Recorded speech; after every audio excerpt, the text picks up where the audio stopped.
மகா அவதார் பாபாஜி அவர்கள் அருளிய மகா வாக்கியமான ஏக்கம் ஏவ திவித்தியம் அப்படின்னா என்னங்க?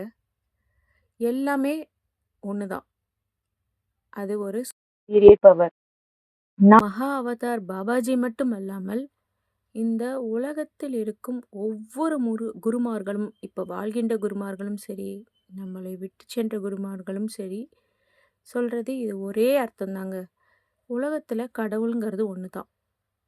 இங்க சுத்தி இருக்கிற அனைத்துமே கடவுள் தான். ஒரு ஒரு ஜீவராசியும் கடவுள் தான். ஒவ்வொரு பொருளும் கடவுள் தான். ஒரு ஒரு தூசு, துகள் எல்லாமே கடவுள் தான். இதை கருத்தில் கொண்டு நாம ஜீவகாருண்யமா வாழ்வது எப்படி? அப்படிங்கிறத பார்க்கலாம். நம்ம வள்ளலார் ஐயா என்ன சொல்லியிருக்கிறாங்க? ஒரு ஒரு மனிதனும் ஜீவகாருண்யத்தோட வாழணும் அப்படின்னு சொல்லியிருக்காங்க இல்லைங்களா? அப்போ ஜீவகாருண்யத்தோட வாழ்றதுன்னா எப்படி? நம்ம அன்போட, கருணையோட வாழ்றது தானே ஜீவகாருண்யம். சரி, இது ஒரு புறம் இருக்க, நம்ம பொதுவா எப்பல்லாம் சந்தோஷப்படுறோங்க? எப்ப நம்ம வந்து ரொம்ப சந்தோஷமா நினைக்கிறோம்? நம்மளுடைய எண்ணங்கள் நிறைவேறப்ப சந்தோஷமா இருக்கிறோம். நம்ம ஆசைகள் நிறைவேறப்ப சந்தோஷமா இருக்கோம். நம்ம நினைச்சது ஒண்ணு கிடைச்சதுன்னா சந்தோஷமா இருக்கிறோம்.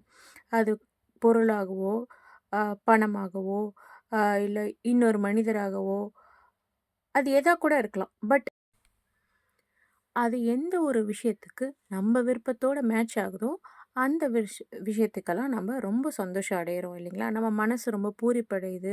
ஜீவகாருண்யம்ங்கிறது ஒண்ணுமே இல்லைங்க. இதுதான் ஜீவகாருண்யம். அடுத்த உயிரினத்த அன்போடும், கருணையோடும் நம்ம பார்க்குறப்ப, அடுத்த உயிரினம் நம்பள மாரி சந்தோஷமா இருக்கணும் அப்படின்னு நினைக்கிறது தாங்க ஜீவகாருண்யம். அப்ப நம்ம காலையில தூங்கி எந்திரிச்சதுலேருந்து நைட்டு படுக்க போற வரைக்கும், நம்மளுக்கு கண்ணுக்கு எட்டுன தூரம் வரைக்கும் எந்தெந்த உயிர் உள்ள பொருள நம்மளால திருப்திப்படுத்த முடியுமோ, சந்தோஷப்படுத்த முடியுமோ, அதுதாங்க ஜீவகாருண்யம். நான் வந்து எந்திரிச்சதுலேருந்து படுக்க போற வரைக்கும் அன்றாடம் இப்படியே தான் வாழுவேன் அப்படின்ற குறிக்கோளோட நீங்க வாழ்றப்ப, நீங்க எப்படி வாழ்றீங்கன்னா, கடவுள் நிலையில வாழ்றீங்க. கடவுள்கிட்ட நம்ம என்னங்க கேட்குறோம்? நம்ம வேண்டுதல் எல்லாம் நிறைவேறணும் அப்படின்னு சொல்லி கேட்குறோம். அதே நாம வந்து நம்மள சுத்தி இருக்கிற உயிரினங்களோட வேண்டுதல்கள நிறைவேறுற மாரி வாழ்ற வாழ்க்கை தாங்க ஜீவகாருண்யம். ரோட்ல நடந்து போயிட்டே இருக்கீங்க. பசியோட ஒருத்தர் படுத்து கிடக்குறாரு. அவருக்கு என்னங்க ஆடி கார்ல போயி ஒரு சினிமா படம் பார்த்துட்டு வரணுங்கிற ஆசையா இருக்க போது, அவருக்கு அன்னைக்கு ஒரு வேள சாப்பாடு தாங்க ஆசையா இருக்கும். அப்ப அத நம்ம நிறைவேத்துறப்ப, அந்த இடத்துல நம்ம கடவுள் தன்மைய அடையிறோம். ஸோ இப்படி ஒவ்வொருத்தர் சுத்தி இருக்கிறவங்கள ஆசையோட ஒவ்வொருத்தருடைய ஆசைய நம்ம நிறைவேத்திட்டு வரப்ப, நாமளே அந்த கடவுளா வாழ ஆரம்பிக்கிறோங்க. இப்ப ஒரு உதாரணத்துக்கு இந்த பிரபஞ்சத்துல மொத்தமே ஒரு 100 பேர் தான் இருக்காங்கன்னு வச்சுக்கோங்களேன். 100 பேருமே அன்றாடம் கண் விழித்ததும் படுக்க போற வரைக்கும் நான் வந்து காருண்யத்தோட தான் வாழ்வேன். எனக்கு எதிர்ல கண்ணுக்கு எட்டுன தூரம் வரைக்கும் யார நான் அணுகினாலும் ஒரு சின்ன உயிரா இருந்தாலும் அத நான் அன்புடனும் கருணையும் தான் பார்ப்பேன். அப்படிங்கிற குறிக்கோளோட வாழ்ந்தாங்கன்னு வச்சுக்கோங்களேன். இந்த பிரபஞ்சத்துல இருக்க 100 பேருக்கும் அதே குறிக்கோள் இருக்கிறப்ப, பிரபஞ்சம் எவ்ளோ பெரிய அன்பின் பேரொளியா விளங்கும். அப்ப அந்த பிரபஞ்சமே கடவுளா மாறுது இல்லைங்களா? அப்ப இத தானே எல்லா குருமார்களும் சொல்றாங்க.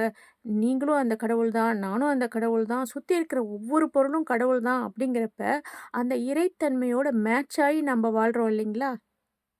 என்னுடைய குருஜி எங்களுக்கு எப்படி சொல்லிக் குடுப்பாருன்னா, உங்ககிட்ட ரூ. 100 இருந்தா ரூ. 10 ஒருத்தருக்கு தானம் பண்ணுங்க. உங்ககிட்ட ரூ. 1000 இருந்தா ரூ. 100 ஒருத்தருக்கு தானம் பண்ணுங்க. ஆனா, இந்த ரூ. 100வும் சரி, ரூ. 1000வும் சரி, இது என்னுடையது. இத ஏன் நான் அடுத்தவங்களுக்கு கொடுக்கணும் அப்படின்னு மட்டும் நீங்க நெனச்சீங்கன்னா, நீங்க வந்து மனித பிறவி இல்லைங்க. நீங்க ஒரு நடைப்பிணம். மனிதனா நம்மள கடவுள் பிறப்பெடுக்க வைத்ததே வந்து அடுத்த உயிருடன் அன்புடனும் கருணையுடன் இருக்கிறது தான் அப்படின்னு சொல்லிக் கொடுப்பாருங்க.